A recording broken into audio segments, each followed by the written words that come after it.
You scored 6 high school varsity points? Yeah, I did.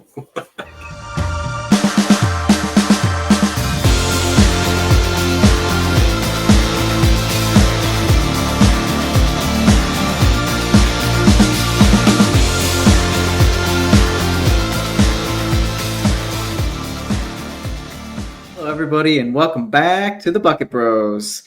I am your co-host or host, Bobby, and I got the other host here, Ronnie. We're talking on the night of Wednesday, January 22nd. A lot of great NBA games tonight and a ton of action of recent. So much to get into today. I know that we say that every time, but boy, they just keep piling up the news on us.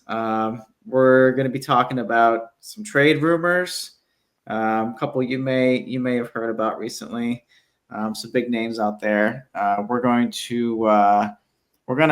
make our way through some young teams that are really popping out at us these days, and perhaps get into some of the Timberwolves trials and tribulations of late. Yes, indeed. No, it's been a fun few weeks.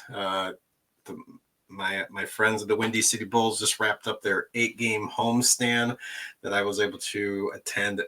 Obviously, quite a few of their games. The last 2 were against the Westchester Knicks. Got blown out in one, and the other one was a pretty close, nail-biting overtime loss.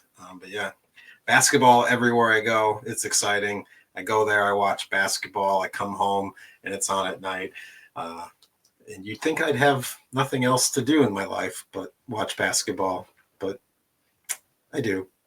Yeah, what other options are there?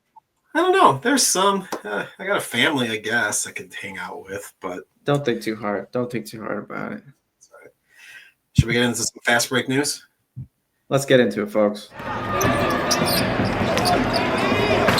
This is fast break news. Let's get into some of the topics that are going on around the NBA that we can fill you in on. And I think kind of the biggest, the most drama-filled story is down in Miami with Mr. Jimmy Butler. I think it's as of a couple hours ago, he was suspended 2 more games as a part of the road trip, but he has been serving a 7-game suspension since saying he has no joy in Miami. So the rift between him and Mr. Pat is going to come to a breaking point at some point. Like, there's going to have to be a trade or do something because Jimmy's not going to play. I know exactly what he's going to do in practice, like he did in Minnesota. There's going to be if he's forced to come in. So a lot of different things going on. I think you might have a little different take on this. What's your thoughts on kind of the behavior of Jimmy and kind of where this is headed? Well, I think Jimmy Buckets is now Jimmy Buckets full of tears because of all the boo-hooing that he's been doing over the past few weeks to months at this point. I think, how old is Jimmy now?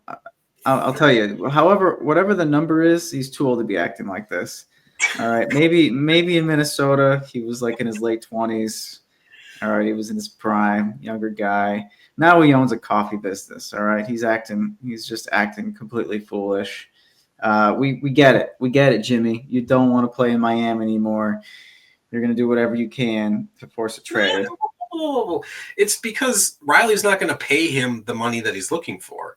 So to me, it's like, I get it. If you're an NBA player and you're at the end of your career, you're going to want to get that bag. You want to make sure that you're getting as much money as possible because you don't have much time left.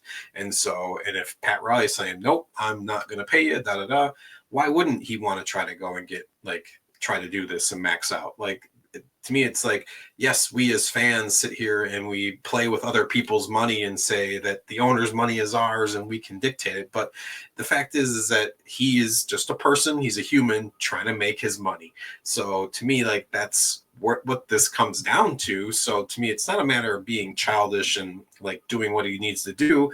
Pat Riley's doing the exact same thing, like refusing, like I am not going to pay you, even though you're the star of our team. So to me, it's not so much as just one person being childish. This is kind of a cooperative kind of being disgruntled with each other. Well, I mean, speaking of age being a topic, I did hear somebody perhaps fairly say that maybe Pat Riley's getting a little too old for this, just because of how stern he is on his opinions and in a very old school way. But I mean, to your point though, the why couldn't Jimmy get paid by getting moved this summer or in free agency? He could still get a contract. I don't know specifically like side by side how the numbers play out if he tries to sign a contract as an unrestricted free agent versus an extension off of his current one, but he could opt into this year for a trade in the offseason, or sorry, this upcoming year for a trade in the offseason. So it's not like it needed to happen now. It's not like he couldn't get paid in the future. He's just like truly forcing his way out midseason I think for a franchise who has been quite good to him. True. To me, and a fan base that is connected with him very, very well for good reason. He's given them a lot to cheer for. I can't argue that, but I think it's also like you did mention the Pat Riley situation, and having listened to the Levitard show, which is based in Miami for many years, and their connection with them, that's my only inside information. That Riley's super stubborn about a lot of different things. He's done this with everybody. He did this with D Wade. He did this with Shaq. Like, this is a common thing that he does. He pisses off the stars. Like, when he decides, like, no, I'm done with you. Like, you're not worth what I think you should be. And then there's always this, like, animosity between the player and the Heat once they're gone from all of their stars. Like, why else would Dwayne Wade become an owner of the Jazz? So to me, like, that's, I think, a big part of this, but the Heat have been successful. So in itself, like, it's working. And so, yeah, he might be old. So it's just this way that he treats people is gruff and aggressive and is just doesn't rub the right way with players of this age.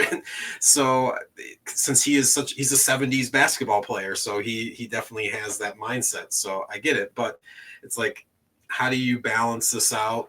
Who's the good guy? There is no good guy. It's like everybody's trying to get theirs, and to me, it just needs to get finished. Like, there needs to be a resolution to it here soon.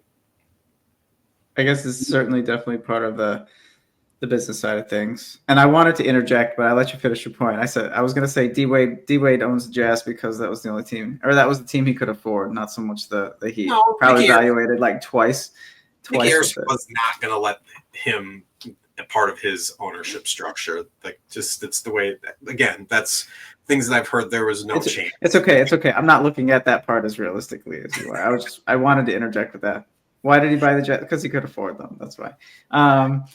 But yeah, so I mean, so going into some of the trade rumors, I guess, or actually, I think we can take a step back a little bit and talk about something that's intriguing that just happened.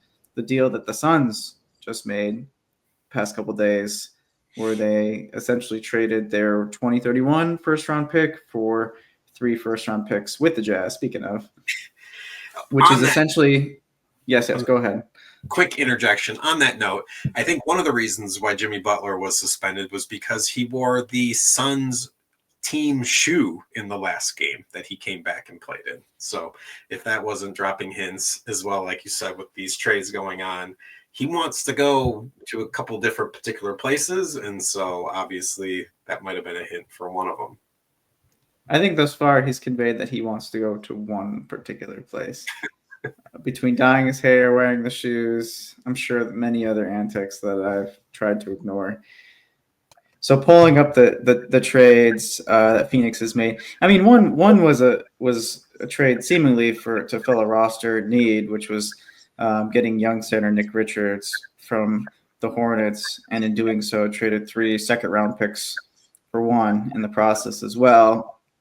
And you think, okay, they're trying to pick Josh Okogie. Of course. Which we'll see if he plans on sticking around on the Hornets. Definitely one of the more tradable contracts that they had on their roster. So you think, okay, they're getting rid of second round picks to try to upgrade their roster.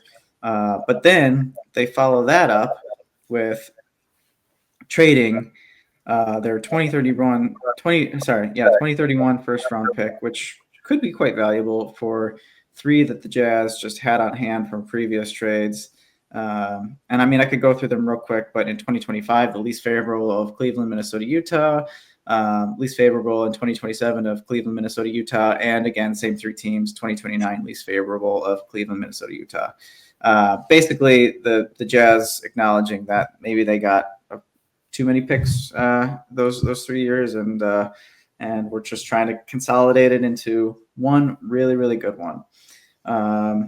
But I mean, this is a trade that the Suns clearly made to make another trade. They're just trying to build, just trying to stockpile picks so that they can unload them in another trade. So maybe making their way towards the front here as possible suitors for the Heat, who, you know, certainly previously up until this point, I thought, how in the world are the Suns going to get Jimmy Butler or another big star with having unloaded just about everything they have for the more recent trades of, you know, Durant and Beal. Yeah. And like you said, obviously he wants to go to Phoenix, but there's also the Bucks, the Grizzlies, the Rockets, and as somebody that I saw on either X or Instagram said, the Pelicans, if Riley really wants to be spiteful and send him just across the bay, across the Gulf of America to New Orleans. Yeah, I mean, whatever, the Heat are going to take what they can get, right? They're going to get the best value that they can. I don't see why not.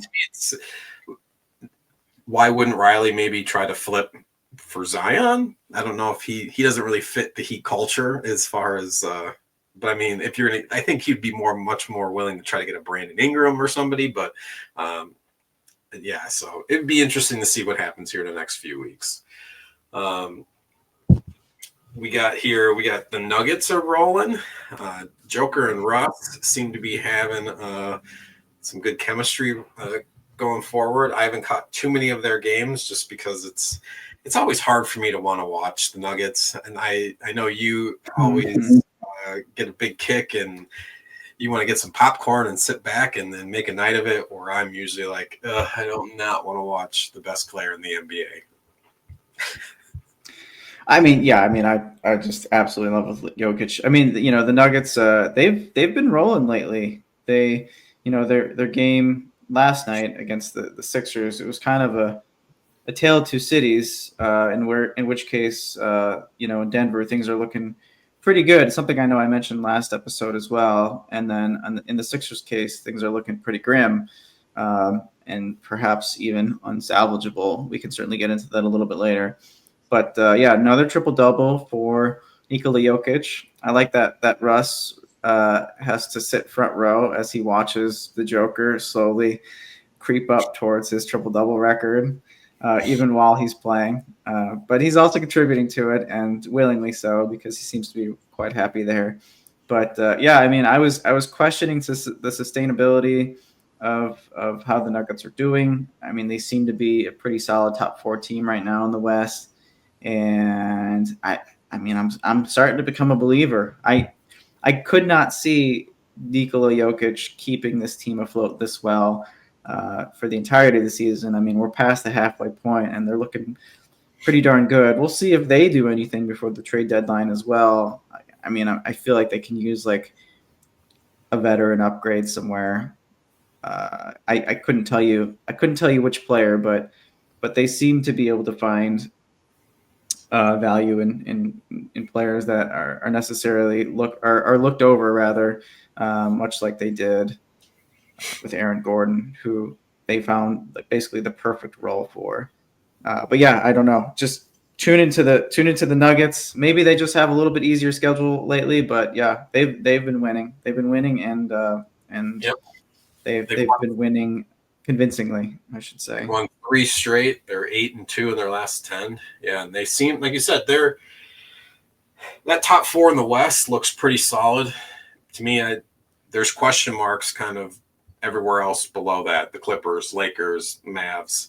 somehow the Kings have magically jumped back up again, and then the Timberwolves and Suns with the Warriors and Spurs on the outside. So that's, to me, it's crazy. The Spurs are a really good team, and there they sit at the 12 spot here in the West. So this is getting exciting.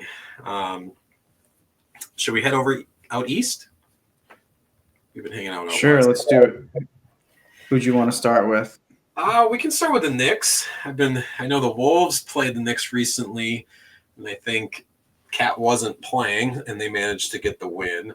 But the Knicks have been looking pretty good. They're third in the East. Was at 13 games above 500, and they've won 2 straight. So I'm curious to your thought. Obviously, we've both have gotten, and we've talked about it before, heavy doses of these Tibbs style teams.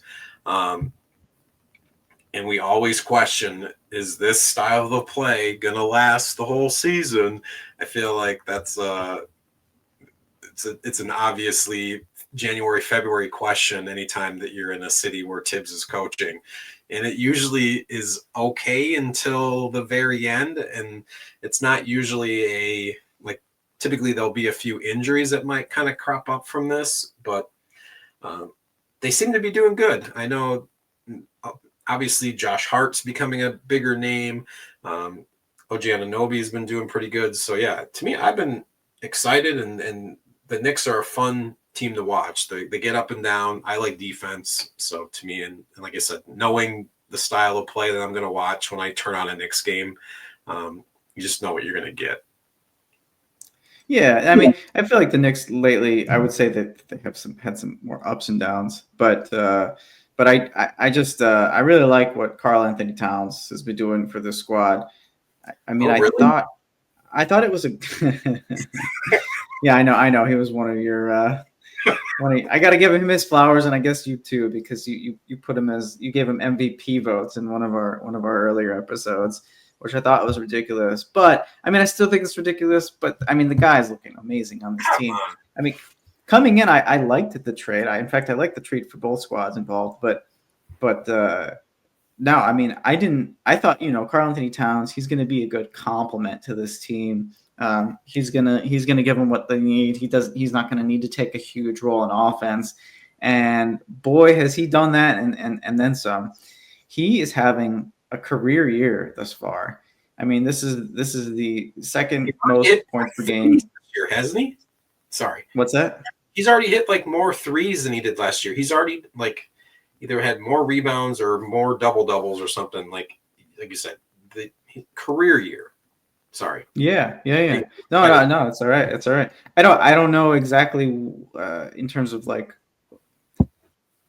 stats, in terms of just pure volume, how he's compared to last season necessarily. And I mean, in part is just because, he's played 40 games thus far this year versus 62 last year. It was kind of a short season for him. So I wouldn't be surprised if he's already hit some of his totals from last year. But I mean, this is his second best he's had in points per game. This is the most rebounds per game he's had by, I'd say, a significant portion, 13.9 rebounds a game. I think he's second right now in the NBA. He was first for a little bit, but Domantas Sabonis is just going to have a string of 20 games eventually and climb up back in that leaderboard. But he's doing it on perhaps the most efficient clip that he's ever has, 54.5% from the field, 43 from threes. I mean, 83 from free throws is right around his average, but still, I mean, the guy just looks amazing. And, the eye test even pans out as well. You see him on the court, and he's getting to the hole with a lot more tenacity than he has before. I see him throw down these kind of lopsided dunks that, I mean, it doesn't look pretty, but he's putting all the effort in that's necessary to make sure that he finishes on the play. It's really impressive, and yeah, I mean, hats off to Karl Anthony Towns. I'm clapping for those who can't see, because this is like the version that we were waiting for, right, in Minnesota, and we're just kind of seeing it play out. Yeah, unfortunately. Granted, I guess he's got the right kind of help around him. He's still not a good interior defender. That's never going to be the case, but he looks. I mean, the guy looks fantastic out there. It's a complete game, and I think I found the stat I was looking for. He already has 40 more rebounds than he did all of last season. He has 555 rebounds this season. He had 515 all of last season. That's insane. And he's only had 3 other seasons where he had more. 4 other seasons where he had more rebounds than he has this season.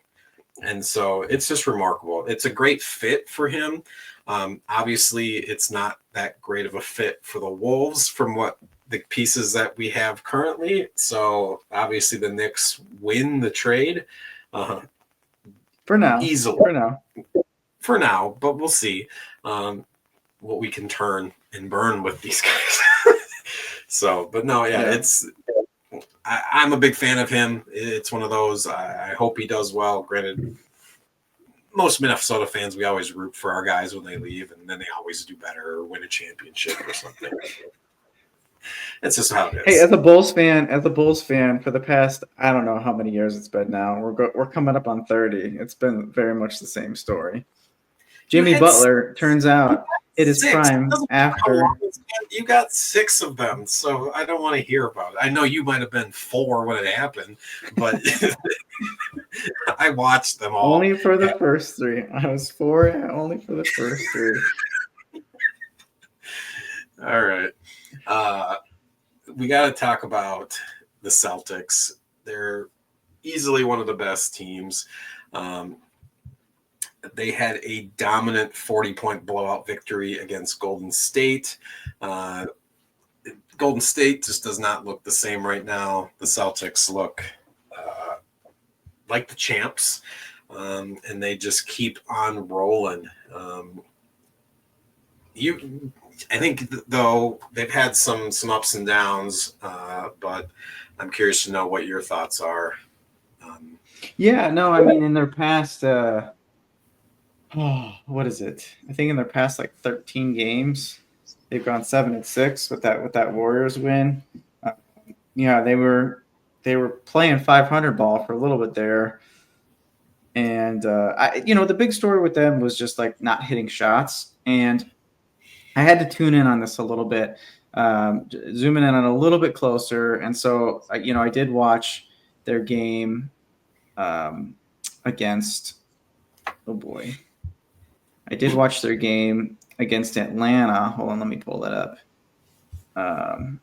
Make sure that because they trounced the Warriors, which hopefully will be sort of like a big boost for them mentally. Because I mean, the big thing is, I mean, they're really not hitting shots as well from 3, and they're just taking some lazy approaches to the rim when you watch these games. When I was watching the Hawks. Granted, Trae Young, who I feel like has been a little bit more interesting to watch this year, especially with the Hawks performing well again. He was really dissecting the Celtics D, and on every single one of those plays where he just makes that perfect pass, you just rewind it and you could see the guy who decided not to rotate. And it wasn't just one person. I mean, I saw Jaylen Brown a couple of times, but I mean, there was a lot of blame to go around, and you just saw the Hawks getting all these easy buckets and seemingly just taking advantage of the Celtics down the stretch. The Celtics who were considering these world beaters. I really wanted to talk about them just to say that this is not scaring me at all. For the Celtics, I feel like we're kind of seeing some old habits play out. The ones that made us used to doubt whether or not they were a championship caliber team before they won one. But watching them play, I think there really is just a mental and emotional fatigue there that's causing them to sort of coast. And even though their net rating's still been good. Like I said, they've been playing some 500 ball lately, and I think that's what you get with this team when they're not locked in. But I'm curious to see when that's going to happen, and I wouldn't be surprised if they go on a 20-5 run, in the next handful of games. Yeah, no, as you're I just turned them on. They're playing the Clippers tonight. So I'm curious to see, like you said, up close and personal, just of the kind of flow, because they're a team that I don't want to say lives and dies by the three, just because they've incorporated it into their offense so well. They're ranked first in 3-point shooting, like you said. They're plus 9.6 in net rating, which is third in the NBA. They're scoring 117 points, which isn't, to me, you're scoring 117 points a game and you're 10th in the NBA, which to me is mind-boggling when I remember the old Pistons and Bulls games back in the day when it was like 88, 82. So it's obviously shooting can be streaky, but with so many good shooters with Pritchard and Brown and Tatum, like you can get those shots. Somebody's going to have a hot night, and everybody else is going to figure out a way to kind of contribute. And we can talk about Trae Young a little bit more, and it's something I'm going to continue to harp on with that MJ clip. It's stuff that I talked about with Anthony Edwards. And once again, I got to give props to BJ Armstrong and Mo, I can't remember his last name, and their podcast. And to jump ahead, like you said, and talk about Trae Young and his ability, and like I think he's got the NBA record for most consecutive 5 assist games. It's like continuing on. It's like 150 something right now. And the reason I think that it's really shining this year is because you see players like Westbrook when he had his run of triple doubles, and when Harden kind of gets hot, and I can't bag on him because he's putting up 10, 11, 12 assists a game, is when those guys, when we talked about before, when they press and they attack the defense, it forces the defense to react to what they're doing, which opens up space. And so that way, if he's going for his shot, he's going towards the hoop. He's going to make that drive, and he's going to be able to kick. He can also stop and pull up and shoot. It's just being aggressive. We talked about it when I was playing. It's being in a triple threat position, not just standing and waiting for a shot like you talked about before. I understand the fact of being a floor spacer. And so, but I think what the Celtics do, it's having that mix and flow of 5-man motion, being able to kind of to go through different. Yeah, I mean, really, just watching Trae Young this year has been quite a sight. I'll admit I haven't been trying to catch too many Hawks games, because when I think about them, I think about this young team that plays a little sloppy, led by Trae Young, who will take the ball down and pull up from 28, and nobody else touches the ball. But it's definitely a different product these days. I mean, Trae really is a magician. He moves so well with the ball. I feel like every time I'm watching a Hawks game, I see a pass just slink into a player that has no business completing its path.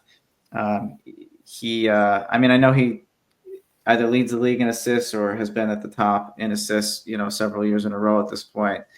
But yeah, I think he's really come into his own. I would like to see the efficiency be a little bit better, but I think that a lot of the decision making is there for sure, and it certainly helps that the squad that he's surrounded by. Jalen Johnson has really been coming into his own. He's looking like that most improved type player that we were hoping to see this year. I think with that, moving DeAndre Hunter to the bench was a good move for them. Heck, they've even flipped Onyeka Okongwu with Clint Capella, who's now coming off the bench as well. And then, not to mention Dyson Daniels, who's a defensive stalwart and offensively competent enough to keep himself on the floor, a la Jalen Suggs. Starting to really see like a vision for this team again. We saw them become like sneaky Eastern Conference finalists a few years back, and people were talking about like Trae Young versus Luka, like who's gonna make it to a finals first, and then that comparison seems so silly for seasons to follow. But I mean, we'll see what pace that they continue through the rest of the season, if they're able to get out of the play-in. But even if they are able to get one of those play-in spots, I could see a top 2 team in the East really not wanting to play them in the first round. just because of the way they match up against some of these better teams. And they could give us a sneaky upset for sure. Yeah, no, they sit 22-21 right now. They're 4-6 in their last 10. They were getting shell shocked by the Pistons were whipping them. They ended up only losing by 10. So yeah, they're definitely like an up and down team. Like you said, they are still young, but you can kind of see where this is headed. And so I feel like they're in the 7th spot. So and the Pistons are in the 6th. So there's a decent chance for them to fight and get so they don't have to be in that play-in tournament. So yeah, we'll see. I think they're a fun team to watch, though. That's absolutely sure. Yeah, and you mentioned the Pistons who beat the Rockets. Was it yesterday or the day before? And then now coming back with a win against the Hawks, who I mean, we could almost do a whole nother segment on them. They've just they've continued to impress for sure. But no, we'll say we need to do a deep dive on the Pistons for sure. I think we'll do that soon in the next couple episodes. I think there was a couple other little things I was going to mention. I think, were there any other, I know Zion, and we mentioned kind of Zach LaVine mentioned in trade speculation. It's been very tame. I think there'll probably be a few moves kind of coming, but nothing big as of now. Are you expecting anything drastic to happen here in the trade market in the next few weeks? I really don't, unless teams get creative. It'll be really interesting to see the types of teams or the types of moves teams have to make moving forward. You know, just the way we were talking about the Phoenix Suns making a very obvious trade to get more assets.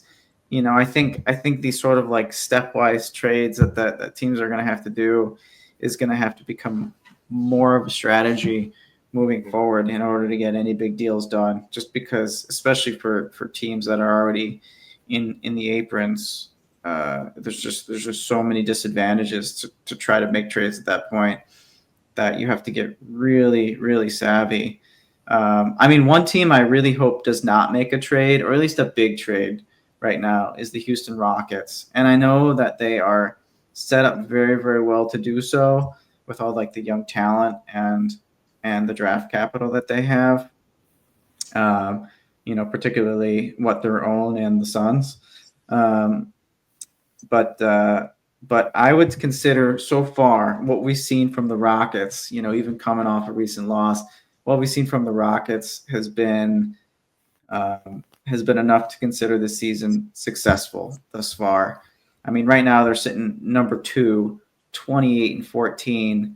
I mean, even if they like go on this like awful losing streak in the next phase of their season and end up fighting in the sea of, you know, 4 to 12 as it stands right now, to try to stay out of one of those play-in spots. I mean, heck, even if they end up at the play-in tournament, just the way everything is hitting for them this year, the way that their young guys have come up, they have defensive specialists, offensive specialists, and a little bit in between. You know, I think they've done a real good job at recruiting veterans. I mean, I know Fred VanVleet's not perfect, especially at $40 million a year, but yeah, I mean, and then not to mention the revival of Ime Udoka, who I think has just been the perfect voice in the locker room for those young guys. I'm really excited about this team moving forward. I know it's going to have to look different in the next few years, but I hope it doesn't look different by the end of the season. I hope that they're patient and give Houston what it deserves. Yeah, there's a lot of teams across sports that you hope would have a little patience, but it never really ends up happening. Two quick notes. One, we've talked about these guys before.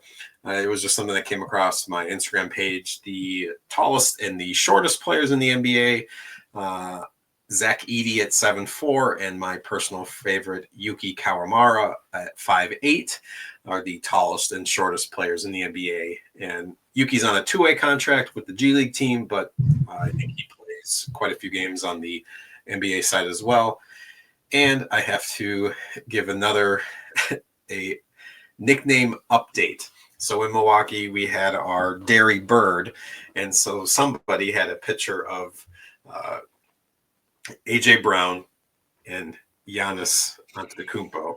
Put them together, you have Greek yogurt. Is the duo of those two? I thought that was quite catchy. I like that a lot. And that's your fast break news. All right, now we're going to jump into our feature story. And I got to make a bit of a costume change. It's, it's time to talk about our Wolves. My Wolves, they're just one of those teams. I feel like I mentioned before, the ceiling is the 6th seed. I'm not expecting a turnaround from last year. Like I mentioned earlier, we obviously lost the Cat trade, but I know that there's still time to see what happens with this. Yeah, the Timberwolves, they're 22 and 21.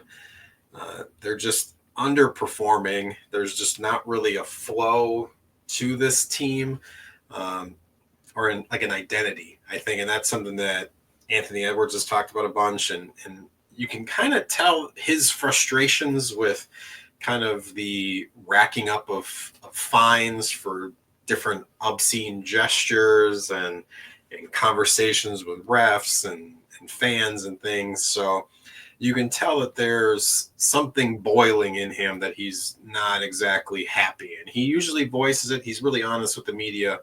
So yeah, it's definitely been one of those seasons where I'm super proud of this team and kind of them trying to piece this together and doing what they're doing, especially having lost Karl Anthony Towns, who's playing at an almost MVP level. And then kind of having these new pieces, and obviously Dante's been good when he's healthy and on the court and not turning the ball over. And Julius he's an interesting character to watch. Well, he's Julius. Yeah. So it's one of a kind. To me, there's his mentality and how he plays. I think there's one clip. I don't remember what team it's against. I want to say it's like Jaren Jackson Jr. or something. So what makes it even more like ridiculous is that he's trying to do this against a top defender, where he gets the ball poked out of his hands like 3 times and he doesn't pass. He just continues to dribble and do the exact same thing 3 times in a row and keeps getting the ball knocked out. And so there's a stubbornness to his game that he has to have these 5 dribbles before he shoots or before he makes a move. And I'm voicing everything that a Knicks fan has been saying, or a Lakers fan, over the past few years. So it's interesting to now hear, like, should we trade him? Should there be other things that happen? But yeah, to me, I obviously need to calm down. This is my Tebow's rant of being a little upset and seeing where they are. They are above 500, so I guess that's the plus in the West. So it's tricky. I will give a moment to let you voice any thoughts that you have for the moment. Yeah, no, I mean, I think you nailed it with the issue of rhythm. When you watch them, they just look clunky. It's like there's a set of players trying to work one style and then a set of players trying to work another style simultaneously, and it's just not flowing well. I mean, Julius Randle, obviously, we know that he's more of a half-court player. He can slow the game down for teams quite a bit. He operates with the ball in his hands. But it's just, I mean, it's imperfect. I was hoping that we would see a little bit more of like the run and gun style Julius Randle this year, to mesh a little bit better with their style, and it's, I mean, I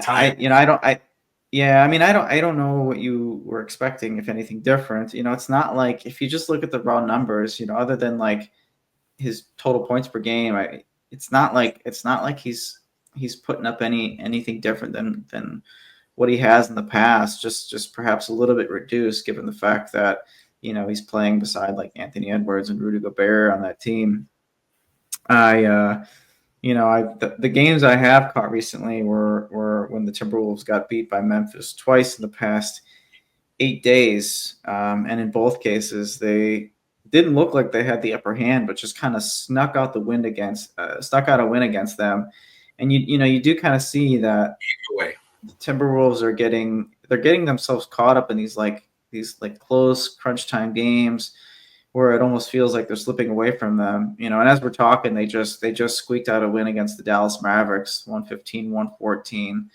Not a game I had a chance to watch. I mean, I know it's depleted Dallas tonight, but not a game I had a chance to watch, but might have to tune in sometime in the next couple of days to really get a feel for how it went for Minnesota.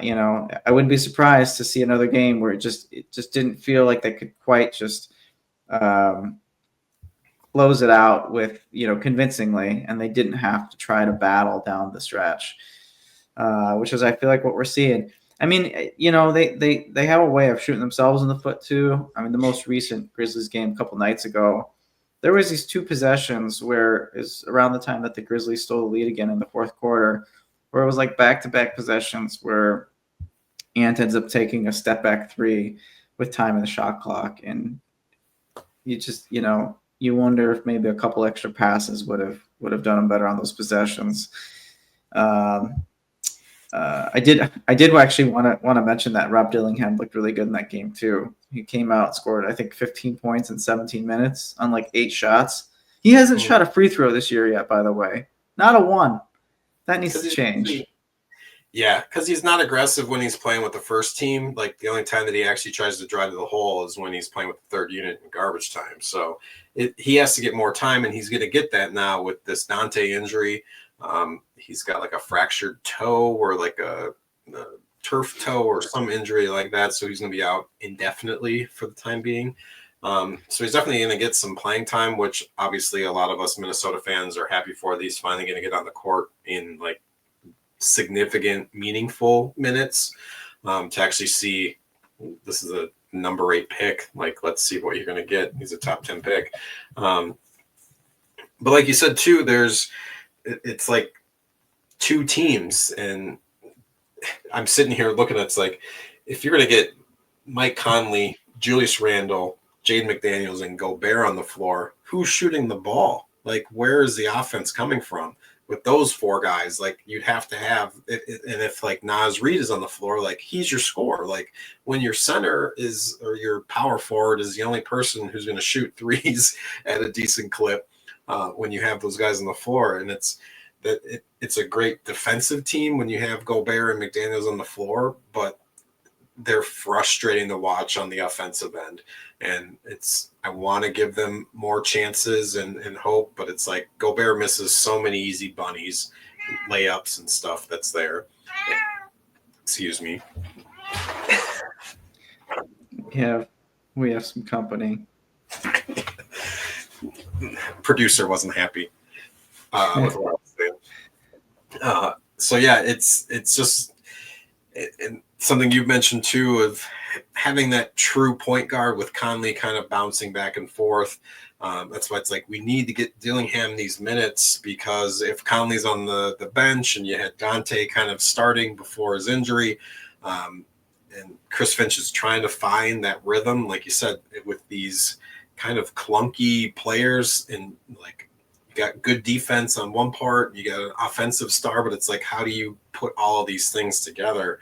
And like when you have guys that aren't going to create shots, like I've gotten frustrated with before in the past, then how does spacing work? Like teams can just sunk in and defend and try to force you to shoot the three when you're not good at it. So yeah, it's been aggravating, but it's been fun. It's just you can see that this team needs or that this team can be more. It's just a matter of putting it together in a single night. And it seems like you mentioned too, that 8 minutes left in the fourth quarter, something happens and then all of a sudden it just starts to slip away. It definitely feels like a grinded out type season for the T-Wolves.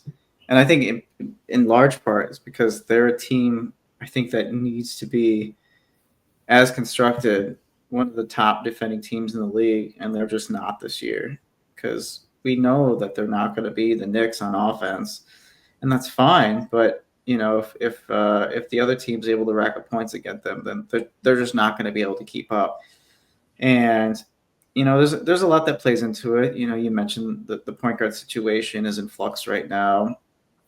Um, you got guys like Jaden McDaniels who are just not shooting the ball as well as he seemed to be projected to. As we were starting to see his 3-point percentage climb up, and his shot just looks way too clunky this year. He just puts a little bit too much motion into it, in my opinion.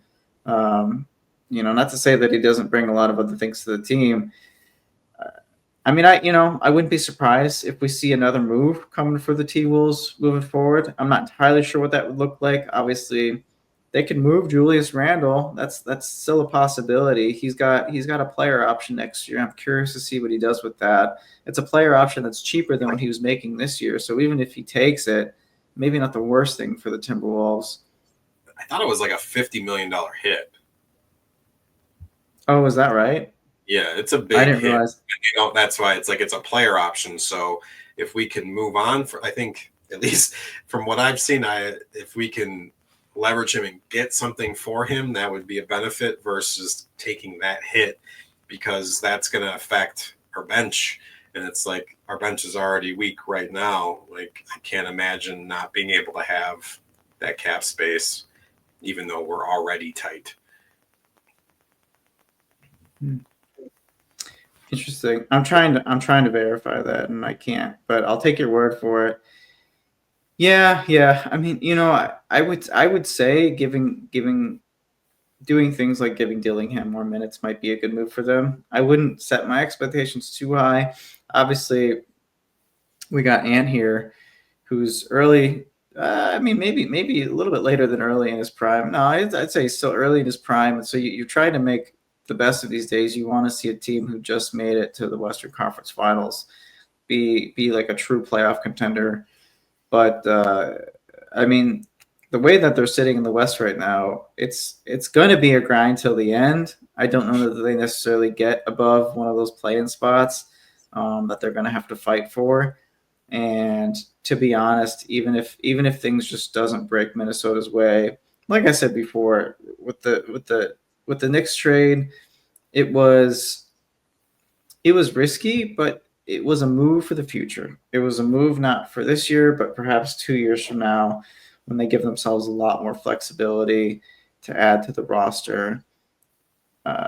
And yeah, I mean, I think that's really what they're holding out for right now, unless they try to do something sneaky here at the trade deadline. Yeah, we'll see. I still have hope. Go T-Wolves. All right, it's time for some T4 medical trivia for all your medical needs. T4 medical. So I've got a very quick trivia question for you. You're talking about. I don't want to give away too much. I almost did. Plain and simple, I'll just give it to you straight. Who is the youngest player to score 50 points in a single game? The youngest to score 50. You can ask questions. I'll give it. Well, I'll just throw Luka out there first. See if that sticks. According to this AI, no, Luka is not on this list. Luka is not the answer. The youngest to score 50. It's going to be 2009. I'll give you that. November 4th. 2009. Okay. 2009. Oh. At 20 years old and 52 days.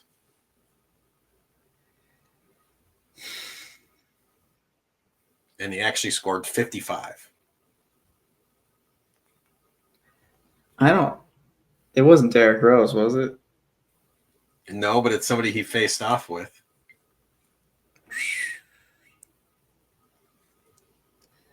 He This had a is a good signature one. shoe with Under Armour.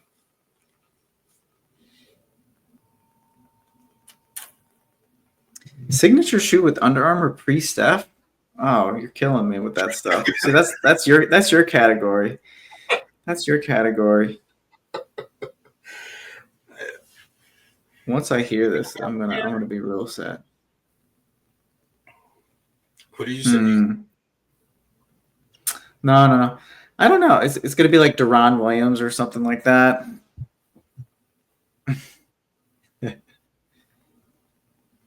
All right, give it to me straight. Tell me how little I actually know about the NBA. This young Milwaukee Buck against the Golden State Warriors, Mr. Brandon Jennings, scored 55 in his 7th NBA game. I should have known that, but I don't think I would have. I would not have gotten there without your help. Yeah. That's a good question, though. That's a trivia question all NBA fans should know. There you go. And that's your T4 medical trivia. All right, well, that's gonna do it for us here on the Bucket Bros. We want to make sure that you guys are reaching out to us. We've obviously seen quite a few of your comments. Some of you idiots, but we'll deal with that, and that's all right. Bring it on. We want to hear it from you all. So we love watching basketball and sharing it with you guys. So make sure you're checking out our TikTok, our YouTube, Instagram. We're going to be everywhere. We're going to be at games talking about basketball, and we want to make sure that we're bringing everything that you guys want. So let us know in the comments or wherever. We want to hear from you. We really appreciate everybody who's been watching and listening. This is something that was something fun we decided to do, and people actually like it. So yeah, we are both thrilled that this is something that we are going to continue to do. And yeah, hope you guys enjoyed this episode. I will leave it to you, sir. No, just keep it coming. Like and subscribe, share, keep the comments coming. I second all of that. Hopefully next time that we talk, we'll actually be talking about trades that have come into fruition, and perhaps a little bit more about the upcoming All-Star game. Yes, indeed. All right, I'm going to watch the Celtics-Clippers game that just got started, and I will talk to you guys later. Ciao. This has been the Bucket Bros. Till next time.